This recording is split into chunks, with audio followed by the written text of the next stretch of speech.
Hi అండి, అందరికీ నమస్తే. వర్షాకాలం వచ్చేసింది కదా. ఈ సీజన్లో సాయంకాలం పూట ఏమైనా స్నాక్స్ తినాలనిపిస్తుంది. నిజమే కదా, రెగ్యులర్గా దొరికే పునుకులు మనం ఎప్పుడూ తిన్నవే. అందుకనే ఇవాళ మనం చల్ల పునుకుల రెసిపీ అయితే చూద్దామండి. మనం రెగ్యులర్గా దొరికే పునుకుల్లా ఉండదు. టేస్ట్ అయితే చాలా డిఫరెంట్గా ఉంటుంది. చాలా కమ్మగా, మంచి క్రిస్పీనెస్తో, లోపల చాలా సాఫ్ట్గా, చిన్నపిల్లలు కూడా ఎంతో ఇష్టంగా తినేలా ఉంటుందండి. దీనికి కాంబినేషన్ టమాటో చట్నీ కూడా ఇవాళ చేసేసుకుందాం. కాబట్టి ఈ వర్షాకాలం వేళ చల్ల పునుకులు అలాగే టమాటో చట్నీ ఫుల్ రెసిపీ ఇవాళ అయితే చూసేద్దాం. పదండి మన వీడియోలోకి. ముందుగా ఈ ఛానల్ మొదటిసారి చూస్తున్న వాళ్ళు ఎవరైనా ఉంటే మీకు ఈ వీడియో కానీ నచ్చితే ఒక లైక్ చేసి మా ఛానల్ని సబ్స్క్రైబ్ చేసి మమ్మల్ని సపోర్ట్ చేయండి. ముందుగా దీనికి ఒక కప్పు మైదా పిండి తీసుకుందాం. అలాగే హాఫ్ కప్పు బియ్యం పిండి తీసుకుందామండి. ఒక స్పూన్ జీరా, అలాగే ఒక 2 పచ్చిమిరపకాయలు చిన్న ముక్కల్లా కోసేసుకుందాం. ఒక స్పూన్ బేకింగ్ సోడా, 2 స్పూన్స్ ఉప్పు తీసుకుందామండి. అలాగే ఒక గ్లాస్ నిండుగా పుల్ల మజ్జిగ అయితే తీసుకుందామండి. ఈ చల్ల పునుకులకి పుల్ల మజ్జిగ చాలా అవసరం. ఇప్పుడు ఒక బౌల్ తీసుకొని ఈ ఐటమ్స్ అన్నీ ఒక్కొక్కటిగా బౌల్లో వేసేసుకొని చక్కగా కలిపేసుకుందామండి. ఒక విషయం గుర్తుపెట్టుకోండి, మనం పునుకులు వేసుకోవడానికి కనీసం గంటన్నర ముందే ఇవన్నీ కలిపేసుకొని నానబెట్టుకుంటే మనకి పునుకులు అనేవి చాలా గుల్లగా వస్తాయండి. ఇప్పుడు మీరు చూసే విధంగా ఇలా చక్కగా కలిపేసుకున్న తర్వాత మనం తీసుకున్న పుల్ల మజ్జిగ ఉంది కదండి, అదైతే వేసేసుకుందాం. ఒక గ్లాస్ మజ్జిగ తీసుకున్నామండి, కానీ మొత్తం ఒకేసారి వేసేసుకోకుండా ముందు ఒక 1/2 గ్లాస్ వేసుకొని కలుపుకొని మనకి కావాల్సిన కన్సిస్టెన్సీ చూసుకొని మళ్ళీ వేసి కలుపుకుందామండి. ఒకేసారి మజ్జిగ ఎక్కువ వేసేసుకుంటే తర్వాత అడ్జస్ట్ చేయడం కష్టం అవుతుంది. ఈ చల్ల పునుకులకి మన పిండి అనేది కొంచెం గట్టిగానే కలుపుకోవాలండి. మీరు చూసే విధంగా ఈ థిక్ కన్సిస్టెన్సీలో ఉంటేనే పునుకులు అనేవి మనకు కావాల్సిన విధంగా వస్తాయి. చూసారా, ఇది మన చల్ల పునుకి కావాల్సిన కన్సిస్టెన్సీ. సో మీరు చేసుకుంటున్నప్పుడు కూడా ఇదే ప్రాసెస్ ఫాలో అవ్వండి. ఇప్పుడు ఈ పిండిని ఒక గంట సేపు పక్కన పెట్టేద్దాం.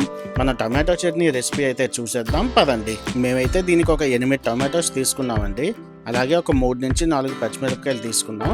మేము తినే కారానికి అయితే ఇది సరిపోతుంది. కారం కొంచెం ఎక్కువ తినేవాళ్ళు అయితే మరొక 2-3 పచ్చిమిరపకాయలు ఎక్స్ట్రా వేసుకోండి. వాటిని మీరు చూసే విధంగా ఇలా కోసేసుకొని పక్కన పెట్టేసుకుందాం. ఇప్పుడు టొమాటోస్ని కూడా మీరు చూస్తున్న విధంగా ఇలా నిలువుగా పెద్ద పెద్ద ముక్కల్లా కోసేసుకుందామండి. టొమాటోస్ ఎప్పుడైనా ఇలా కోసుకోవడం వల్ల మనకి మగ్గించుకుంటున్నప్పుడు చాలా తక్కువ టైంలోనే ఇవి సులువుగా మగ్గిపోతాయండి. కాబట్టి మీరు ఇలా ఒకసారి ట్రై చేసి చూడండి, మీకు ఆ డిఫరెన్స్ అనేది ఖచ్చితంగా తెలుస్తుంది. అలాగే ఈ పచ్చడిలో మనం ఎడిషనల్గా మళ్ళీ కారం వేయం కాబట్టి పచ్చిమిరపకాయలు మీరు వేసుకుంటున్నప్పుడే మీ కారానికి సరిపడే విధంగా చూసుకొని పచ్చిమిర్చి అనేది వేసుకోండి. ఇప్పుడు ఒక ప్యాన్ తీసుకొని అందులో ఒక 2 స్పూన్స్ ఆయిల్ వేసుకుందాం. అందులో మనం కోసుకున్న పచ్చిమిర్చి వేసేసి అలాగే జీరా, ఎండుమిరపకాయలు వేసేసుకుందామండి.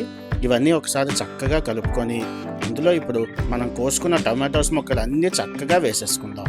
ఇవన్నీ వేసి మంట మీడియం ఫ్లేమ్లోనే పెట్టుకొని ఒకసారి కలిపేసుకుందామండి. ఇప్పుడు అందులో ఒక చిన్న నిమ్మకాయ సైజ్ అంత చింతపండు, 1 స్పూన్ పసుపు, అలాగే 1.5 స్పూన్ ఉప్పు వేసేసుకుందామండి. మంటను మీడియం ఫ్లేమ్లోనే ఉంచి ఒకసారి మీరు చూసే విధంగా ఇలా కలిపేసుకొని దాన్ని మూత పెట్టేసి కలపకుండా ఒక్క 10 నిమిషాలు మగ్గనిస్తే చూసారా టమాటోస్ ఎంత సాఫ్ట్ అయిపోయాయో. మనకి ఇలా ఉడికితే సరిపోతుంది, మరీ పేస్ట్ అయిపోవాల్సిన అవసరం అయితే లేదండి. ఇప్పుడు దీన్ని పక్కన పెట్టేసుకొని చల్లారిన తర్వాత మిక్సీ పట్టేసుకుందాం. ఈ గ్యాప్లో మనం ఒక కడాయిలోని డీప్ ఫ్రైకి సరిపడే ఆయిల్ అయితే వేసేసుకుందామండి. ఈ లోపల మనం నానబెట్టుకున్న పిండి చూసారా చక్కగా ఎంత మంచి కన్సిస్టెన్సీలో ఉన్నదో. ఇప్పుడు ఒక్కొక్కటిగా మన ఆయిల్ హీట్ అయిన తర్వాత పునుకులు అయితే వేసేసుకుందామండి.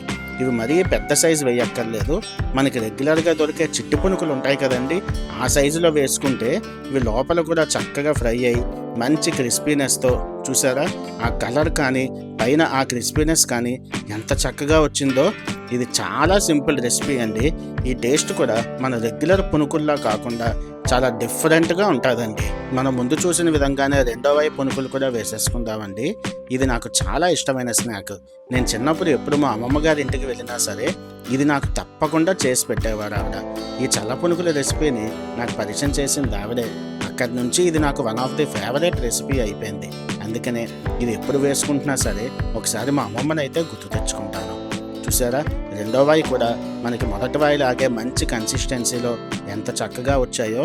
కాకపోతే ఒక విషయం అండి, మంటని కంప్లీట్ హై ఫ్లేమ్లో ఉంచేయకుండా మన పునుకులు రోస్ట్ అయ్యే విధానం బట్టి high to medium flame adjust చేసుకుంటూ ఫ్రై చేసుకుంటే మనకి చక్కగా వస్తాయి. ఇప్పుడు ఇందాకలా మనం మగ్గించి పక్కన పెట్టుకున్న టమాటో మిశ్రమం కూడా చక్కగా చల్లారిపోయి ఇప్పుడు వీటన్నిటిని ఒక మిక్సర్ జార్లో వేసేసుకుందామండి. జస్ట్ ఒక పావు గ్లాస్ నీళ్లు వేసుకుంటే సరిపోతుంది. వీటిని చక్కగా చూసారా, మీరు చూసే ఈ కన్సిస్టెన్సీలో మిక్సీ తిప్పేసుకుంటే మన పునుకులకి ఇది పర్ఫెక్ట్ కాంబినేషన్. పునుకులకి టమాటో చట్నీ చేస్తున్నాం కాబట్టి దీనికి అడిషనల్గా మళ్ళీ తాలింపు వేయాల్సిన అవసరం అయితే ఉండదు. ఆ విషయం అయితే గుర్తుపెట్టుకోండి. అంతే అండి, ఇవాళ మన రెసిపీ చల్ల పునుకులు టమాటో చట్నీ రెడీ అయిపోయింది. చూసారా, ఈ పునుకులు కన్సిస్టెన్సీ కానీ ఆ చట్నీ వచ్చిన విధానం కానీ ఎంత బాగుందో చూస్తుంటేనే మీకు తినేయాలనిపిస్తున్నది కదా.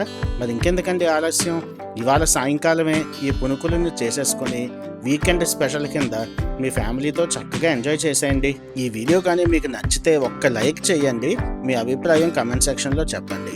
మీకు అవకాశం ఉంటే మీ ఫ్రెండ్స్కి షేర్ కూడా చేయండి. అలాగే మా ఛానల్ని సబ్స్క్రైబ్ చేసి మమ్మల్ని సపోర్ట్ చేయండి. మరొక మంచి రెసిపీతో మళ్ళీ కలుసుకుందాం. Good bye.